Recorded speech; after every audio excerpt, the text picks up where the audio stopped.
What's up, everybody, and welcome to the HexxedPhenom Gamescast, the show where JP and I bring you the nerdy video game news you need to know about. I'm one of your hosts, Josh, aka HexxedPhenom, and I am joined by the abstract rocker, JP. JP, how you doing today? Oh, man, I'm doing pretty good.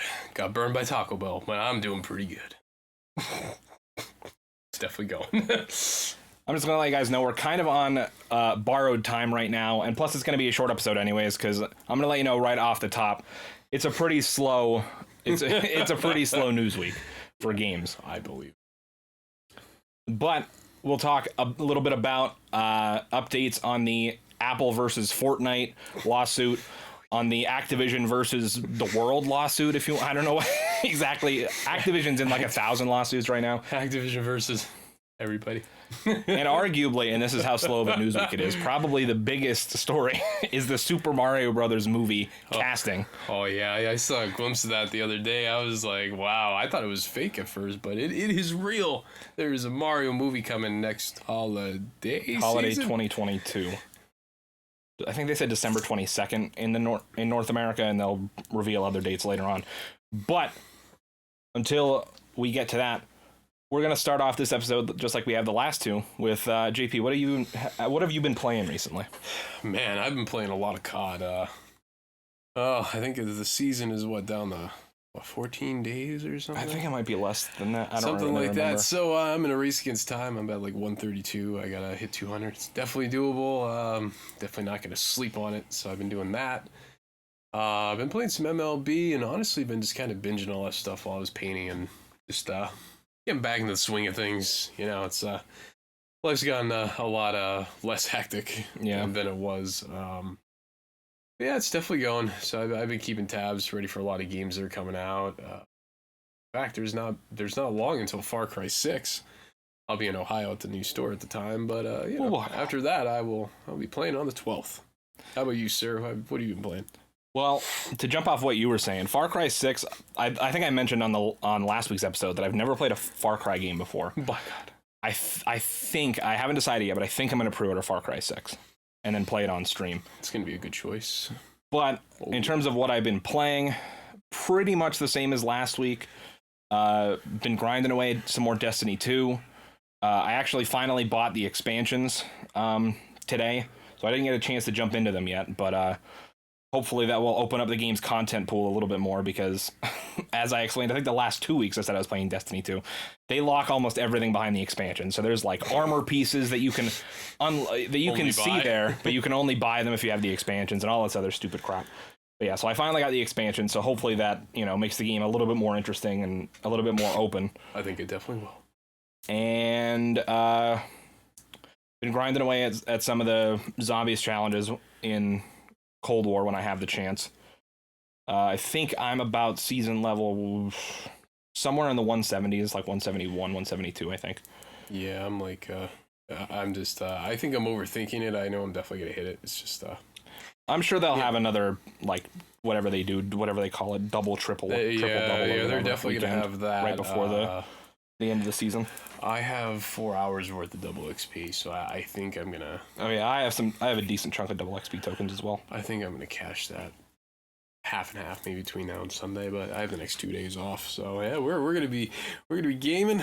Got a concert tomorrow, and realistically, it's going to be dope. Cord and Stained. Nice. But it's definitely going, man. Definitely going. But the only other thing that I can think of that I've been playing is actually as... if you guys don't remember, last week we talked about the THQ Nordic 10th Anniversary Showcase where they announced a new SpongeBob game, and I said that I should go back and finish Battle for Bikini Bottom. Yeah, I did. Well, I did go back and finish Battle for Bikini Bottom, so I now have that platinumed and all finished up and done with. Wow. Damn. So, I'm almost there. I just gotta get back on the game. That's the hardest part. After I got back into it, it maybe took like 2.5, 3 hours to platinum, so I was pretty close, but... yeah, so that's about it. But, like I said, guys, don't expect too much big pressing news this week. We're going to start off with what I would consider is probably the smallest news story. New Star Wars game from Quantic Dreams reportedly in the works. This is by Michael McWhorter over at Polygon. Heavy Rain and Detroit Become Human Studio is trying something new. Nice. Interesting. The studio behind Heavy Rain, Beyond Two Souls, and Detroit Become Human, Quantic Dream, is moving from androids to droids. It's developing a new Star Wars game, according to reports from DualShockers and Kotaku. According to both reports, Quantic Dream is already 18 months into development of its unannounced Star Wars project. Quantic Dream's rumored Star Wars game is reported to be different from the developer's previous games. Kotaku, citing an unnamed source familiar with the project, reports that the game will focus less on quick-time event-style mechanics and more on traditional action elements. We reached out to Quantic Dream for comment. Since releasing the PlayStation 4 exclusive Detroit Become Human in 2018, Paris-based Quantic Dream has pursued independence, expanding into publishing and founding a new studio in Montreal. The rest of this doesn't really matter to... Well, in January, Lucasfilm Games proclaimed a, quote, new era for Star Wars games, quote, with Lucasfilm and a galaxy far, far away, entering a new and unprecedented phase of creativity, so will the world of Lucasfilm Games, developed in collaboration with the finest studios across the industry, end quote, the company said in an announcement. Since then, Lucasfilm Games and its partners have announced a new title coming from Ubisoft's Massive Entertainment, a remake of Star Wars Knights of the Old Republic, and a free-to-play combat arena game called Star Wars Hunters. Wow, they're really, they're milking the crap out of Star Wars. Wow. I guess they figure Bug. if Disney can't make good movies, they'll at least make some good games out of it. Yeah, that's what I'm thinking. I didn't know Lucasfilm Games is still a thing. I thought they folded with Lucasfilm, but apparently not. Apparently not. See, because correct me if I'm wrong. Anybody that knows in the comments, I'm sure there's someone out there that knows better than me. But from what I understand, it was their games like side of Lucas used to be called LucasArts. Yep. And that folded when Disney bought them. Oh, so that and now folded. Oh, okay. So Lucasfilm Games isn't a studio in itself. It's basically just like a group of people that are in charge of licensing out the Star Wars franchise to other developers like Ubisoft or what was the other one they said? Knights of the Old Republic remake. A Massive, whatever it is. I forget what they were called. Yeah. Massive. Ubisoft Massive, the Knights of the Old Republic remake. So basically they just have a division within Lucasfilm that handles their video game partnership. So that's why it's called Lucasfilm Games and not LucasArt anymore, because they're not actually creating the games. They're just licensing the Lucasfilm franchises out. They really need to just remaster Star Wars Battlefront 1 and 2 the way it was, just remaster on a new engine. I'm kind of tired of the Battlefield Star Wars. I don't think that's working too well. But, it should be interesting. I mean, they could do whatever they want with it. It's just clearly it's not working damn well, especially the movies. I hear the movies are I kind of want to watch them on Disney Plus because they have them all in order by where they go in, like Rogue One's in between the two trilogies. And yeah, so I'm pretty I will say, even though they do have them in chronological order, I would never recommend to anyone to start with the prequel trilogy, because episode 1, 2, and 3 are not, in my opinion, are not good movies. And if you start with those three, you are not going to want to watch the rest of them, because 1 through 3 are... I loved 1 through 3. You're talking the ones in the 90s to 2000s, because I love those. I didn't like them, but... Or, well, it's not that I didn't like them, but I thought that they were a lot worse than the original trilogy, which is 4, 5, and 6, which is... The whole numbering scheme was really fucking stupid. My buddy and I were talking about it today. He's like, yeah, man, when they came out, all it was Star Wars: A New Hope, Rise of the whatever. But then later on, it was 4, 5, 6 because the first trilogy happened. I was like, oh. So I was always curious how that happened in theaters. I'm like, what, did George Lucas start out with episode 4? So everyone's like, where's 1, 2, and 3? And I found out it was pretty cool. It's interesting. Yep. But I mean, I don't know, like... I'm also not like a huge Star Wars fan. I've seen the original trilogy and the prequel trilogy. And then I watched, I don't even think I finished episode 7. I was like, this, it's not doing it for me. It just felt like a rehash of A New Hope. And then I loved Rogue One, and then I haven't seen any Star Wars movies since then. But, I mean... Star Wars games definitely have the potential to be fun. I mean, I've loved a lot of Star Wars games, probably more than I've loved the actual films. Like, the Lego Star Wars games are some of my favorite memories that I have gaming as a kid. And then, which one was it? Jedi Fallen Order that came out a few years ago was really good as well. Nice. But, I mean, yeah, I agree with you, though, that the EA version of Battlefront is not for me. Well, I mean, EA made the original ones, didn't they, or no? No. LucasArts was the main studio, and that other, I can't remember what it is, but it literally looked like a crazy triangle logo with I think a gas mask was on it at the time. It was a Pandemonium studio. I don't know. They had a few Pandemonium or Pandemaniac or Pandemic Studio. I don't know. Some studio helped them with it, and they really had the core nailed. And then for some reason, they gave it to EA. God bless their souls for even doing that. And then you got the disaster that was Battlefront. I mean, to be fair, when they gave it to EA was not known nearly as badly as it is now. Oh, well, man, they really shit the bed. Then they tried to come back with Star Wars Battlefront 2, and I gotta say, it was better, but the problem is, you can tell the 2 in Battlefront 2 was for double the microtransactions and double the paywalls. That's exactly what it was all about. So. It was more than double. And my one friend was trying to tell me about how to unlock people. You had to play. Didn't you have to play for 40 hours in game to unlock one character, or you could buy their cryptocurrency? Yeah, or you could buy them for I don't remember what it was, $5 or $10 or something. Yeah, or you could toss $100 and buy all 10. And I'm like, wow, that's fantastic. But I mean, not that I'm obviously trying to I'm just playing devil's advocate. From what I understand, obviously after they got just trounced in the mud, just through that entire Battlefront 2 launch situation. Because if you remember, I don't know if you remember, they tried to fucking double down on it. They were like, we want to give our players a sense of pride and accomplishment when they unlock a hero. Yeah, they tried to. Someone asked them point blank in an interview, so why the pay the win and why the play 40 hours the OM? We want to give them pride for what they accomplished, and they're like, how? Yeah, because I think it was a game. What?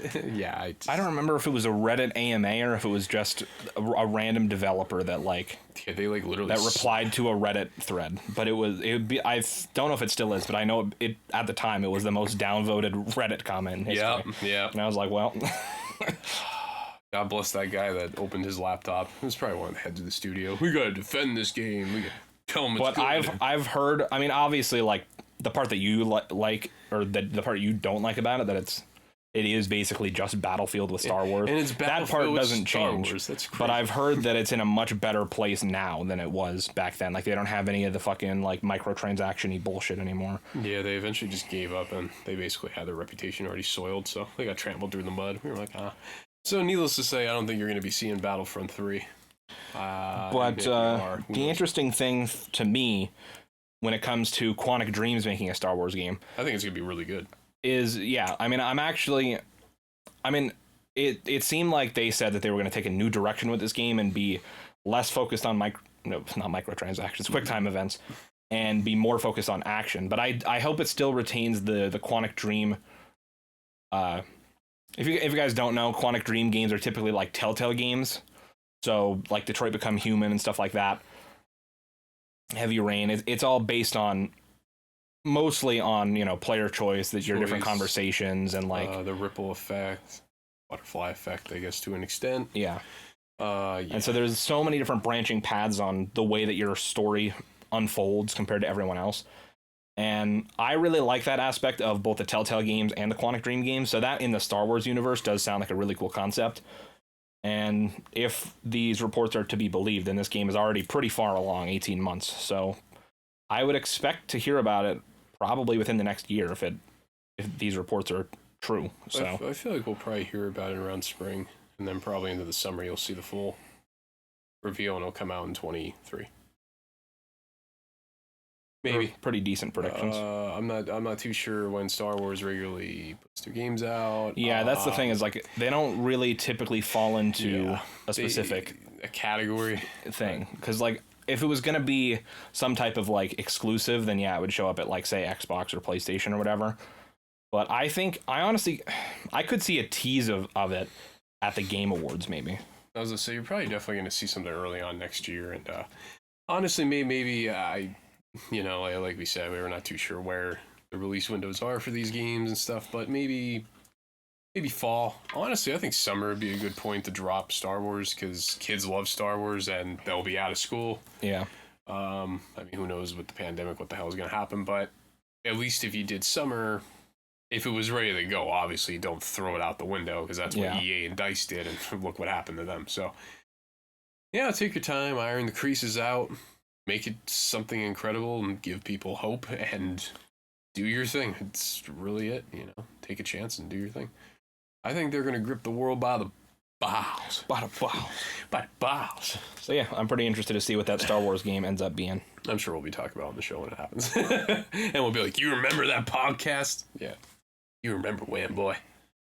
So let's move into the Apple versus Fortnite, whatever you want to call it, lawsuits I love that have been going on. This has been going on for what, about 2 years now? I think literally in June of 2019 on Pizza and... Or wait. We talked about it. Yeah, we talked about it on Pizza and Pixel. It was in the summer of 2019. Summer of 2019. Right? We reported on it because that was one of the last episodes that we did. That was when they pulled it from the store. You could still have it, but not the current and all that. Okay. To catch you guys up, in summer of 2019, this is how far back it goes already. It's quite a damn story. It seems like forever ago, actually. Epic Games, the creators of Fortnite, they published an update to the iOS and Google Play versions of the game, so the mobile versions of Fortnite, that made it so that you could go and buy V-Bucks from the Fortnite or Epic Games website, because that way they didn't have to give Apple or Google a 30% cut of those V-Bucks sales, so therefore they could make them cheaper, which is what they were doing. They were selling them for cheaper on the Epic Games Store or whatever the hell it was. And so Apple and Google both have very strict policies against doing that because they want to keep everything in their walled garden ecosystem, whatever. They want all the money to themselves. They claim it's for safety reasons, which, I mean, I could understand under certain circumstances, but it's mostly just because they want to be able to charge people this extra money. At this point, I would have thought Mr. Krabs was the one organizing these moves, because pretty much, because in his words, whoa, sweet wampa, and he has like the freaking what is it? Isn't he sitting in a little bathtub full of money, and he has in his eye going, whoa, sweet wampa, yeah, sweating all over the money. Yeah, that's Epic Games. Yep. But so safety concerns.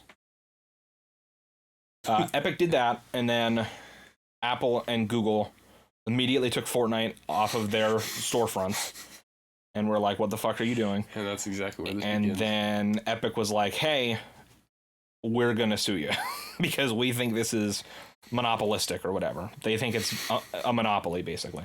When they're the ones trying to run it practically through their own website. That's what's funny. And so, yeah.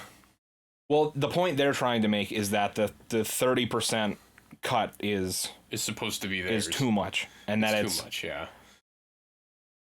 And that they think, well, Epic tried to like word it in a way that it sounded like they were trying to fight for the little guy, and they were like, oh, you know, like all these indie developers that, a single person works 8 years on a game, and then they put it on the Apple store and it, sells like 10 copies. They're not getting all of that money that they just spent 8 years on or whatever. They were trying to make it seem like they were fighting for the little guy, but we all know what they were really fighting for was their own bank accounts, but whatever. We could already tell you. Words of Shawn Michaels, Paradise, and Hulk Hogan. So I already got their money in my back pocket, brother.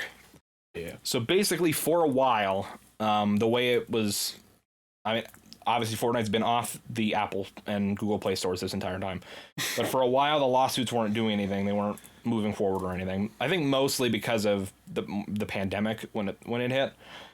But a couple of months ago, they finally started doing the trials and whatnot, and there was a bunch of weird like agreements and stuff and slides that they had to show from like partners and stuff during these lawsuits, which I don't understand how it has anything to do with the lawsuit, but whatever. There was things revealed like that Fortnite had to pay PlayStation like an obscene amount of money just for them to allow crossplay and all this other bullshit.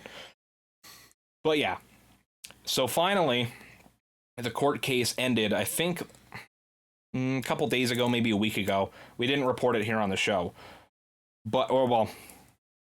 they came to a verdict. I guess the case isn't over because there's appeals and stuff that they could go through if they want to. But basically, Epic lost on all counts except one. And Epic owes Apple like $30 million or something obscene like that. And their own legal costs. Yeah. Well, that might include the legal costs. I'm not sure. Oh, okay. But it's a butt ton of money. Basically, the one count that Epic won on was the one that they wanted to win on anyways, which says that Apple can't stop people from, like they can't stop Epic, for example, from selling the V-Bucks on their store. So basically, they're saying that Epic or whoever is allowed to route you out of the App Store to buy stuff if they want to. So I guess in legality that makes sense, but realistically, was it really worth all the trouble knowing that they have $30 million to pay? I mean, realistically, with how much money Fortnite makes, that is chump change to them. They don't care. It's like, wow, yeah. There's probably numbers drawn that they're like, well, once we get back on the App Store, we'll make this money back in like 4 months. But I was say there's a development there, right? The yeah, development I saw to this that headline recently. Okay. is Fortnite has been blacklisted by Apple, Epic Games CEO says. Apple could keep Fortnite off Mac and iOS for up to 5 years. So basically, they chokehold them entirely. This one's from Nicole Carpenter over at Polygon. Wow. Following a ruling in Fortnite creator Epic Games' lawsuit against Apple, Epic CEO Tim Sweeney says Apple will blacklist Fortnite from its ecosystem until its appeals process makes the judgment final. Quote, Apple lied, Sweeney said on Twitter. Quote, Apple spent a year telling the world, the court, the press, they'd welcome Epic's return to the App Store if they agree to play by the same rules as everyone else. Epic agreed, and now Apple has reneged in another abuse of its monopoly power over 1 billion users.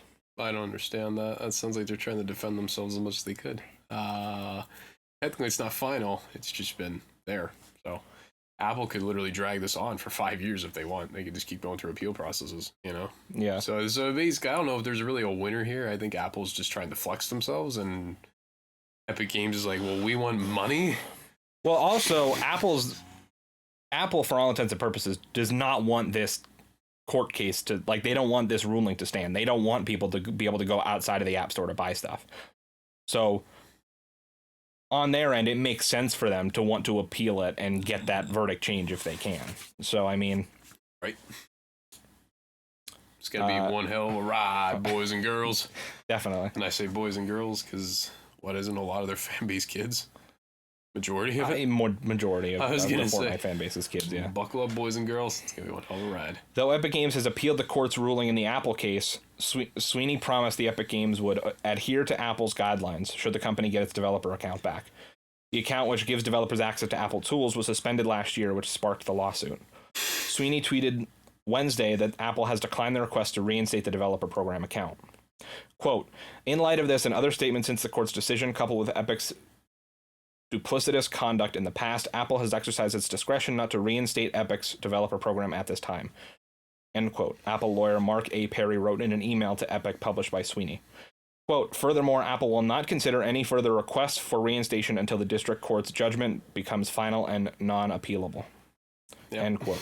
Yeah, so they're gonna drag this out. I'm not surprised. It happens a lot. It's a power play, but it's how you assert your authority in whatever realm that, I mean, in this case, it's the digital market and apps and stuff, which is like the big thing. So essentially they're at like the highest point they can, and they're going to keep going until legally through the justice system, they cannot appeal it, which means they're basically going to just chokehold Epic Games into whatever it is. Where's Google with all this? Or is Google just kind of waiting to see what happens with Apple and them? I don't know that the actual lawsuit with Google has happened yet. I was going to say, yeah, wow, man. Because I have only heard about Apple. I don't think the actual lawsuit with Google happened yet. They're playing ball with the ball. Apple and I assume that basically whatever ends up happening with this is going to be the exact same thing that happens with Google whenever that goes to court.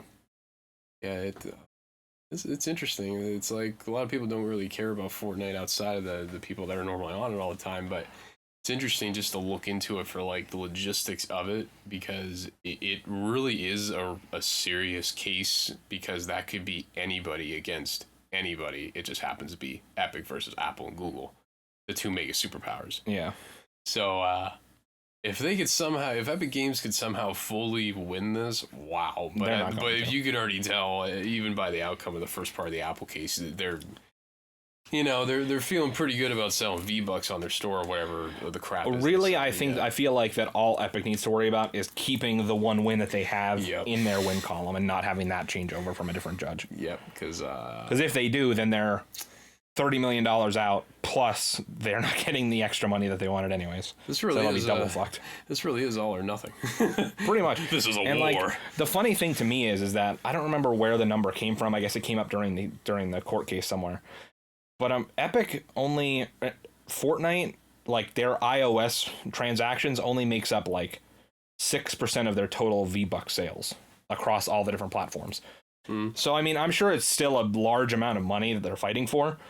But if it's like 6%, I feel like there's no point in even making such a big stink about it. Because it's at the end of the day, when you really break it down, it all comes down to greed, and it's done in such a way that it's like a show, but it's all about greed. I mean, well, that's the funny thing is that it's basically two billionaire mega corporations fighting over who should get more money from the billions of dollars that they make. Steve Jobs would be rolling over in his grave right now. He'd be like, why are you guys doing this? But, at the end of the day, Uncle Sam gets his cut, and those are the companies. It's kind of crazy how people fight over money. It's the one thing guaranteed people will fight about until the end of time is monetary gains. That could be property or that could be actual cold hard cash. As long as there's something to fight for and something to gain, they'll be like, man.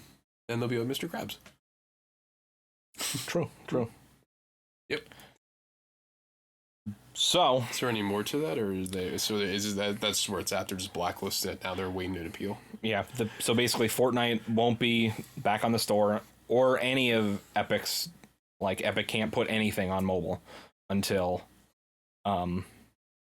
this court case is over. So I don't know how that. I don't know if Fortnite still gets updates through iOS. I don't know how any of that works. I would assume they can't. I heard that they can. I heard that Fortnite is just Fortnite, and they could just put stuff hotfixed into the game. They can't actually add whole updates that create expansions. I don't think they can. So I wonder if you can even play the iOS version at all.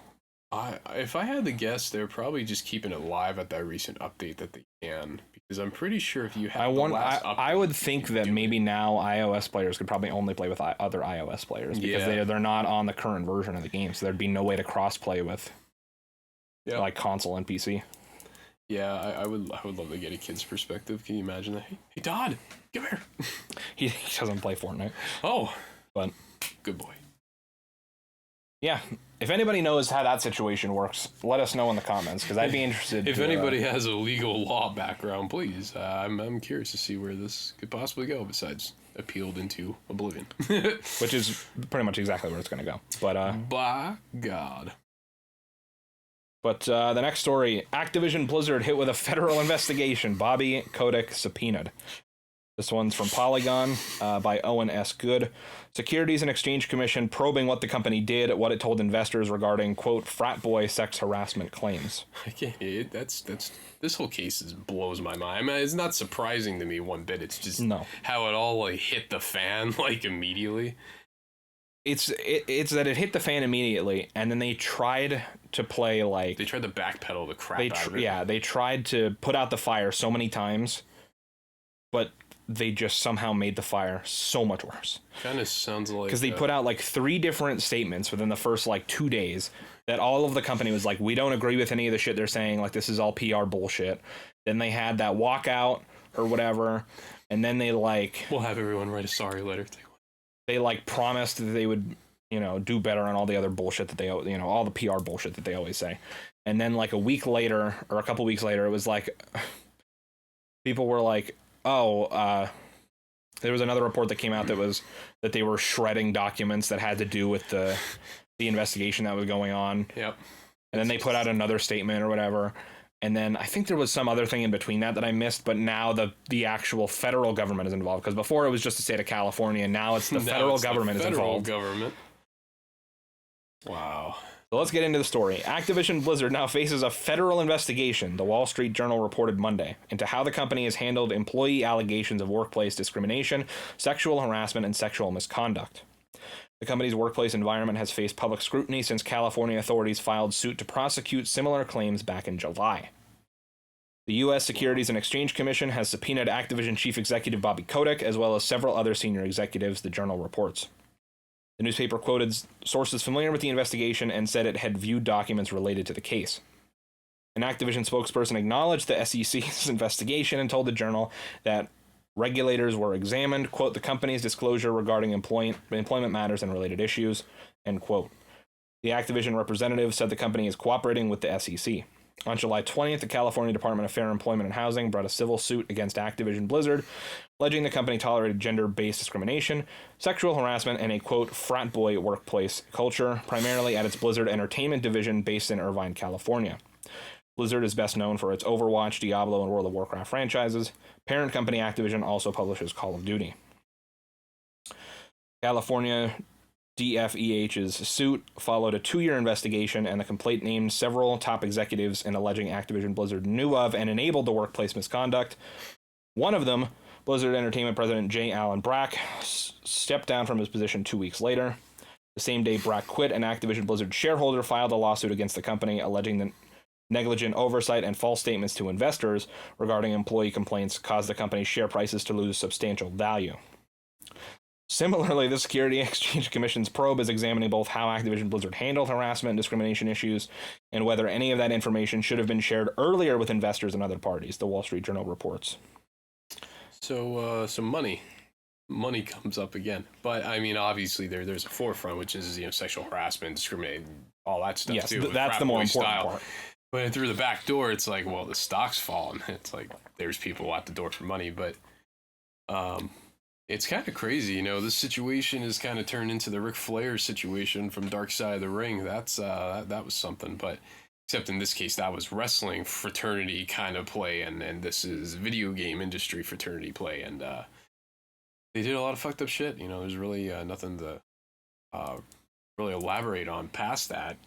It's just now you feel this internal struggle with the companies, and even companies that are not even remotely associated with what happened are now getting backlash because they're under the umbrella, and when it rains it pours. So it's going to be interesting. Seeing all the developments. I think legally they really should get pretty screwed. I mean, especially with this all started fully when someone killed themselves on a trip or whatever because of all of that, and then that's how this kicked into high gear. Someone actually had to die, which that really should never be the case, but that happening really raises that concern to a whole new level. Here we are. It's going to be interesting. Yeah.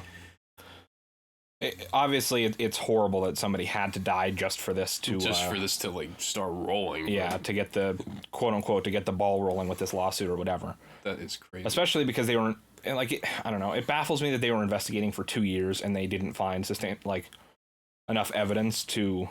And granted, we don't know how in depth these investigations were or what they were investigating particularly. But it baffles me that somebody had to lose their life for them to be like, okay, this is substantial enough to let's go actually file a suit. Yeah. So it's just it's crazy, obviously everything went through its own Me Too movement. I think obviously the through the back door before the suicide and everything happened, there obviously was a raise for concern. I think it went far beyond the Me Too accusing thing, and it went right into a full on civil suit to just go forward and really get them for what happened. And I think it's crazy how they were shredding evidence. If that doesn't say they're guilty, I mean I don't know what does. Exactly. That's just, I think they should have nailed them right there when they start shredding evidence, because clearly there's insiders and there's moles within Activision Blizzard that are feeding this to lawyers. There has to be, because obviously they're not going to be shredding documents right in front of everybody going, hey, how's it going, guys?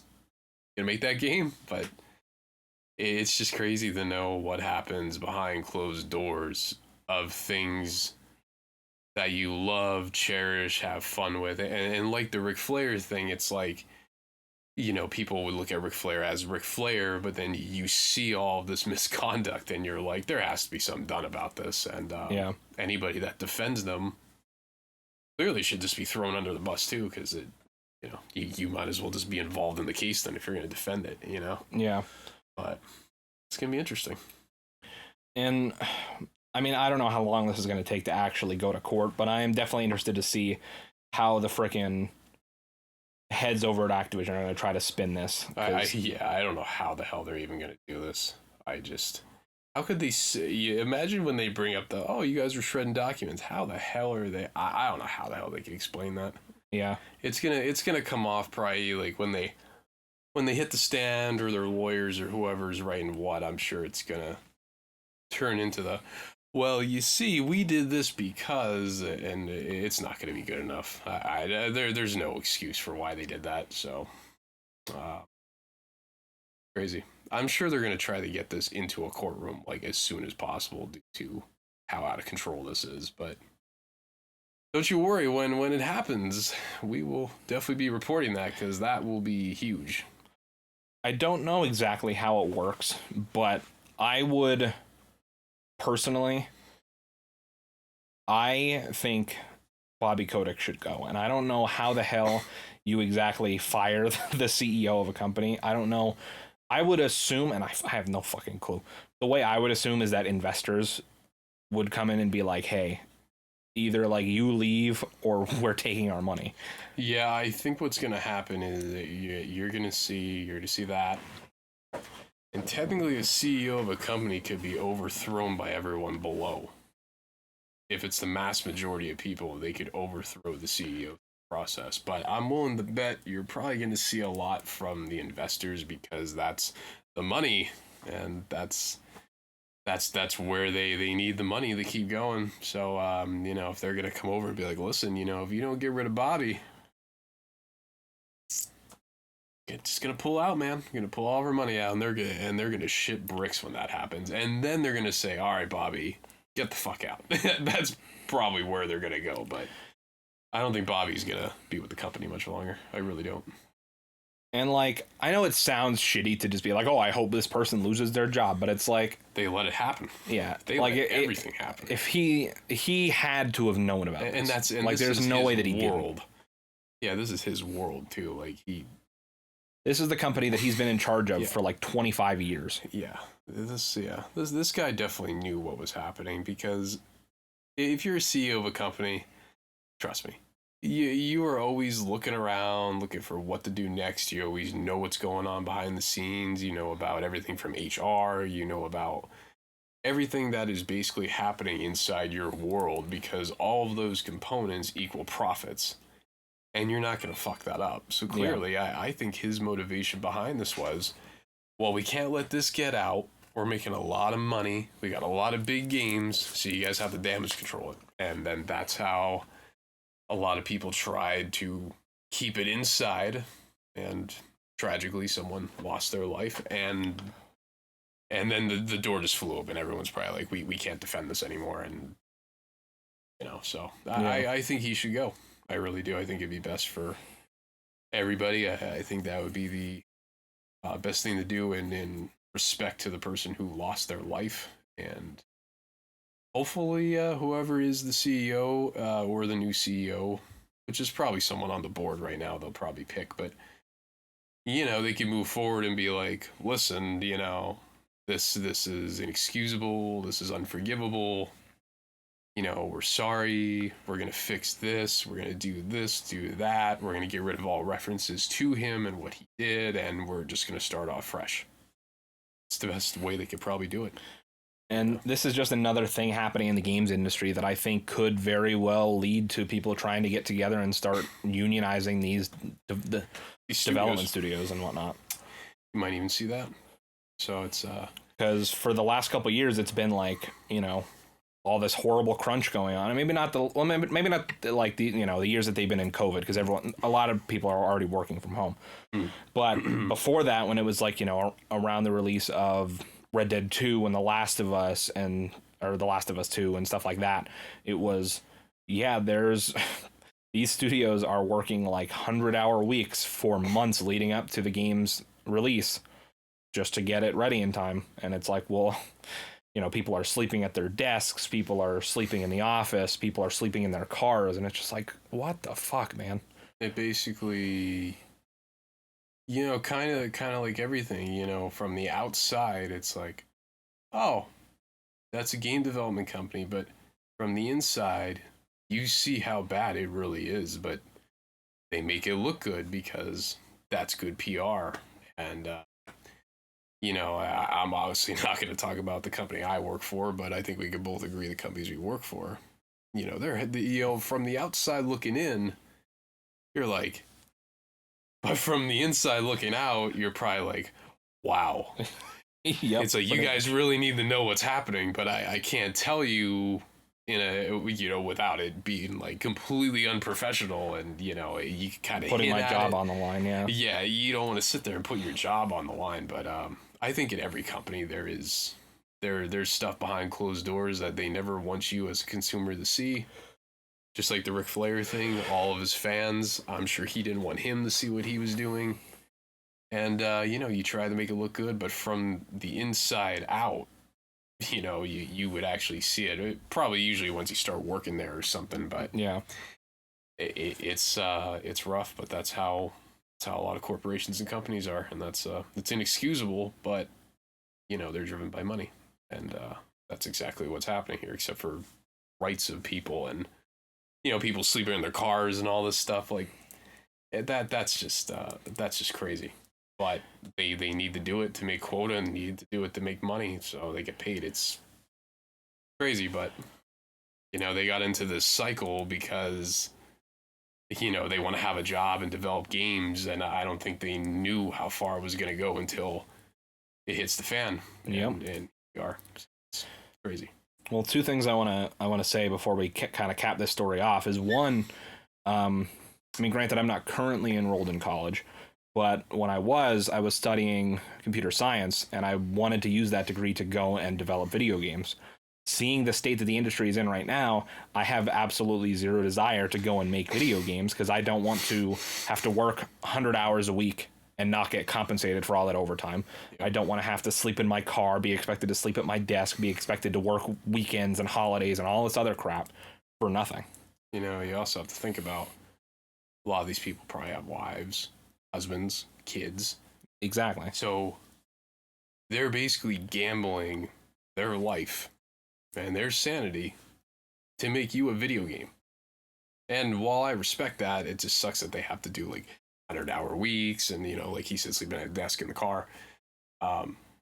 It's pathetic that they have to do that to just support themselves and their family, when in reality, their job is probably creating a toxic environment at their home because they're not there, and all this crap. I can't even imagine it.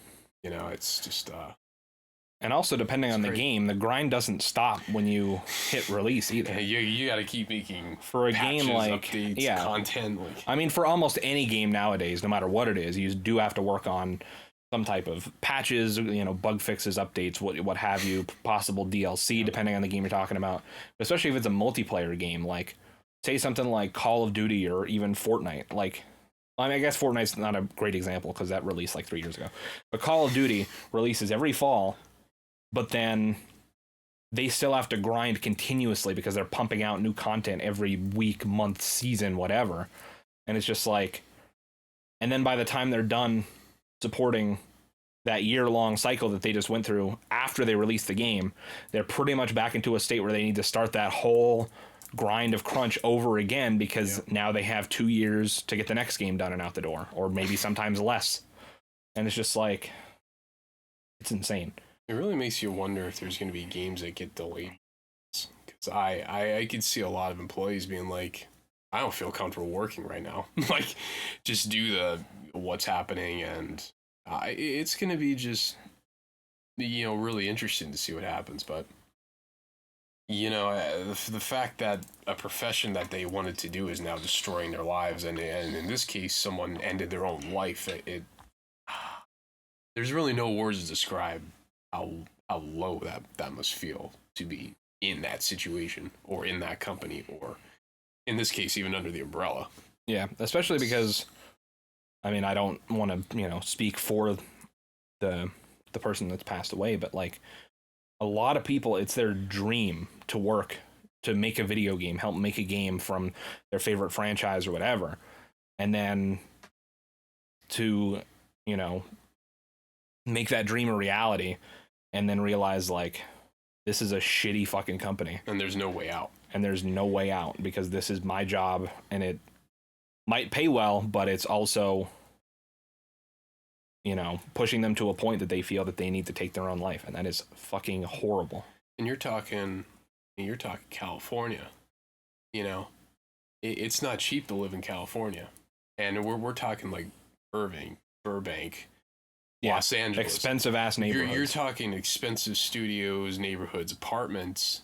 You can't just be like, well, I already seen the disparaging comments from people online, and as many people would think that the first thing would be, oh, well, why didn't they just go get another job? And it's like, well, you guys aren't thinking about all the scenarios around this. And once again, money plays a role because they have rent, they have utilities, they have a life, or kind of a life. Obviously, the studio wants them to sleep at their desk and, just stay at the studio. But, these people have lives and, they have bills to pay and mouths to feed. And, you can't just be like, yeah, I'm working like a $200,000 a year job. Yeah, I think I'll go get a job at GameStop and make $30,000 a year. Let me just quit with nothing else lined up.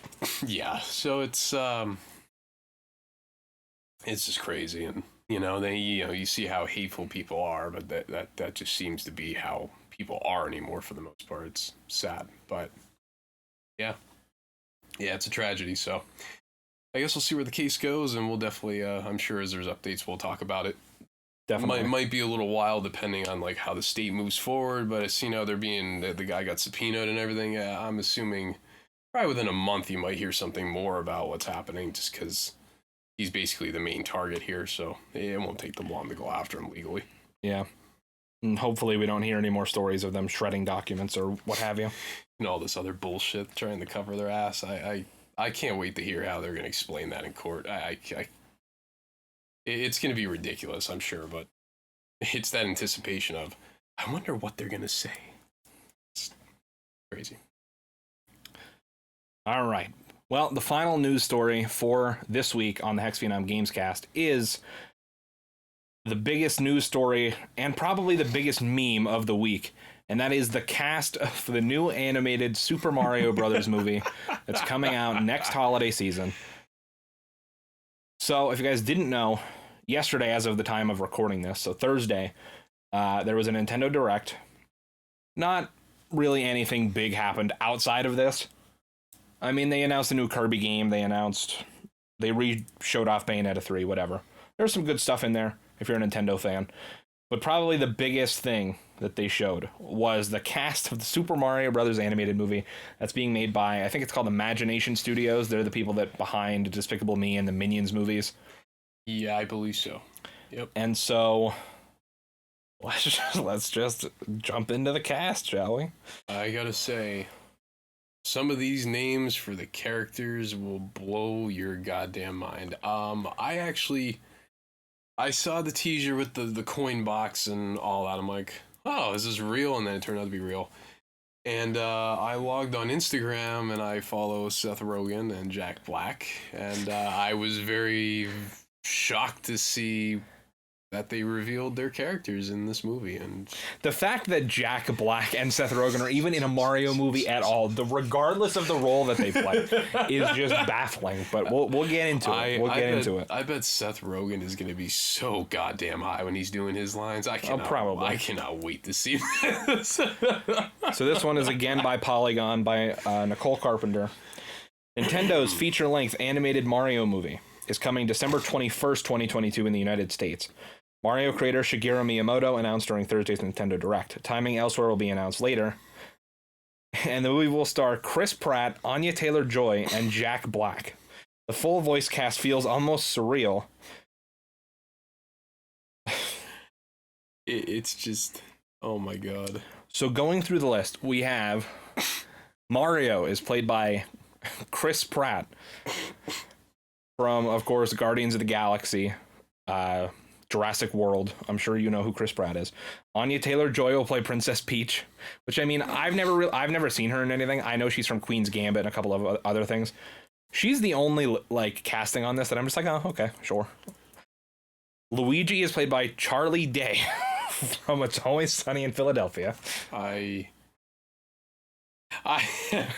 trying to really visualize this, and like I'm not a huge Mario person, but I feel like I need to see this movie because I feel like it's going to be a fucking dumpster fire. Like I think it really is going to be. With the cast, I'm just like, I need to see this because if it's good, awesome. If it's bad, I won't be surprised. But I gotta say, you're definitely gonna get your money's worth when you buy a ticket to this movie because.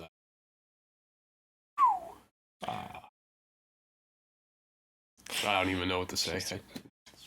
Continuing on, Jack Black is playing Bowser. As you already said, Seth Rogen is playing Donkey Kong. And then... God, wow. The amount of weed that's going to be in this studio. Oh my god. The one that is the fucking most out there for me is Keegan-Michael Key is playing Toad. See, I'm really wondering if they're going to do a whole new trait of these characters, or if they're going to try to be the sounds you hear in the game. There's no way that freaking I bet you Keegan-Michael Key is going to be talking like Toad for the whole movie. There's no fucking way. Okay! I can't imagine fucking Keegan-Michael Key talking like that the whole movie. Like Seth Rogen and Jack Black are gonna be so blazed when they're doing their parts. Like Seth Rogen's gonna be like, wah! I honestly imagine them like, I don't know. I see them not putting much effort into this, and I feel like they're just gonna be basically doing their regular voices as these characters. I could be wrong, but like that's just what I imagine is gonna happen with this. I don't even know if I could recreate my facial expression when I went on Instagram. First thing I saw was a black background and a giant picture of Bowser from Jack Black. And I'm like, how? I'm like, what? And then Seth Rogen revealed Donkey Kong. And he's like, oh, I'm ready to go to the DK country. And I'm like, oh God, man. I mean, it's extremely clear to me that the star power is off the charts. Well, yeah, but it's clear to me that their method for casting this movie wasn't, let's get voice actors who will do a good job at portraying the character. It's literally who is the most famous person we can get to audition for these roles, and we will cast them immediately. Yeah. Which, I mean, you know what? I think that might be how it went down. And how much money can we flex at them? I mean, I think it's honestly not a horrible strategy and when it comes to thinking about the box office, because Charlie Day, there's going to be a ton of people that'll be like, oh my God, Chris Pratt is going to be Mario. Like, I have to go see this. Like, I mean, case in point, you and I are both sitting here talking about the fact that we need to see this so badly. But if it would have just been like the regular like voice actors from the games, we wouldn't have gave a shit about this movie. I'll be honest with you, I'd still go see the movie just to see how this shit show might unfold or how good it might be. I mean, I'm not gonna doubt the project off the bat. It's just looking at where the cards fell and where the money dropped. I'm really wondering what they think this movie is going to turn out like. Something tells me they're probably envisioning a Nintendo version of Shrek where they can make a bunch of movies off of it. But I tell you the truth, I don't know where this is going to go. It's going to be entertaining, but will it be a dumpster fire? Well, I guess we'll have to see next holiday season. Holiday 22, I should say. They also announced that Kevin Michael Richardson will be playing Kamek, Fred Armisen will be playing Cranky Kong, and Sebastian Maniscalco will play Spike. So the fact that Cranky Kong is in this movie is a weird pull, which makes me think that they might try to spin this movie off into a Donkey Kong Country movie next. Oh, God. Because Cranky Kong And I mean, I'm not super familiar with Donkey Kong, really. But the only games that I can think of that prominently feature Cranky Kong are the Donkey Kong Country games. So that's why I think they might try to use that to spin it off into its own movie. Like, could you imagine if they tried to make this like the MCU, like the Nintendo Cinematic Universe, and they're like, oh, and then next we got Donkey Kong Country coming. I don't even know. So this is gonna be a full-on animated movie. This isn't gonna be like a live action or anything. No, full-on CG animation. Okay, well, at least we don't got to worry about the live action part. That'd be really scary. They already tried that in the 80s, and it didn't work. Yeah, I was about to say, there was an Abomination in the 80s. I remember just laughing at it. But now that it's CGI animated, I thought, there might be a chance this could be saved, but I don't know, man. This is really going far. Like, this is honestly, the success of this film rides on the Nintendo fanboys. And the casual people that just want to go just and have kids, a laugh. Obviously. And kids. Man, I don't even know. It's just, you look at the star power and you're like drooling, but then you see their characters and you're like, this probably isn't gonna work. Yeah, I mean, it's not. I'm sure they'll have teasers. That's why I'm so interested in it. It's like, because I can't fathom almost any of these voice actors, or well, they're all just regular actors, voice acting as these characters, because it's just like, it just seems like such weird fits. Like, it's like Chris Pratt as Mario, I guess, isn't that bad. Anya Taylor-Joy, like I said, is the only one that I was just like, oh, okay, I could see that. But then Charlie Day as Luigi, like Jack Black as Bowser, Seth Rogen as Donkey Kong, Keegan-Michael Key as Toad.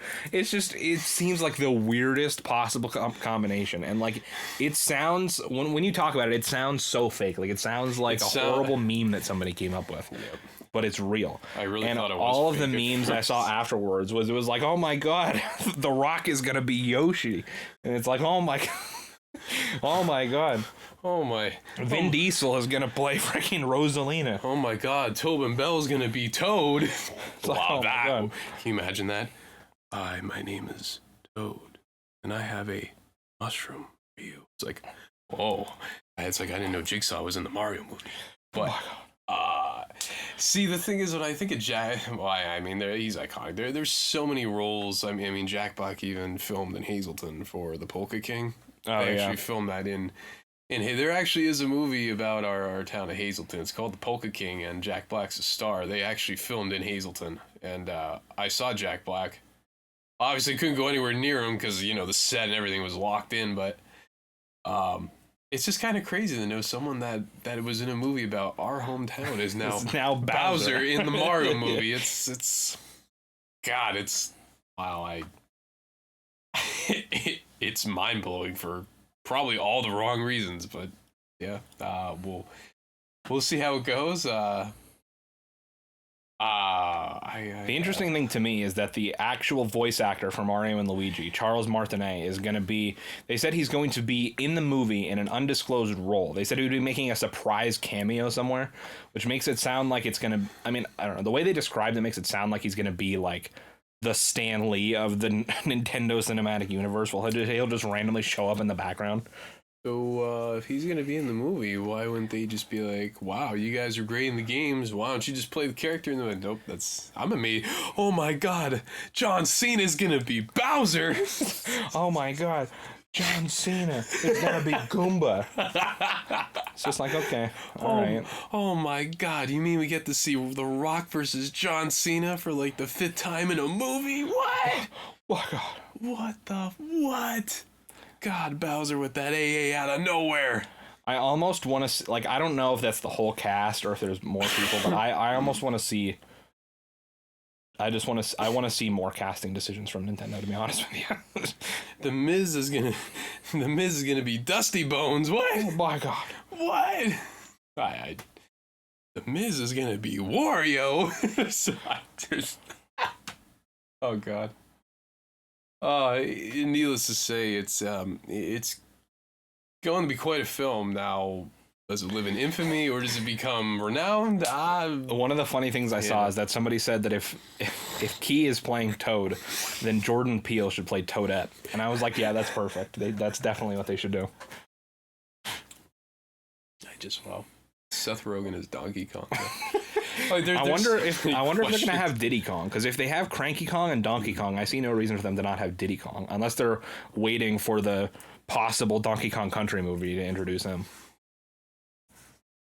It just sounds like Nintendo is like barking up the wrong tree with this, but it'll be historic. We'll be infamous or we'll be famous. That's for all of us to decide. Yeah, that's for us to decide on December 21st, 2022. Right before Christmas. Some might call it the nightmare before Christmas. Or it could be a Christmas miracle. Or it could be a Christmas miracle. But we'll have to wait until December 21st, 2022 to find out. But, guys, this has been episode 3 of the HexxedPhenom Gamescast, the show where JP and I bring you the nerdy video game news you need to know about each and every week. And, still haven't come up with a new outro. But we'll get there eventually. We're at episode 3, so there is time. Just like that movie, there is time to make something amazing. There is time to make something great. Time to make something great. But until next time, guys, Phenom, out.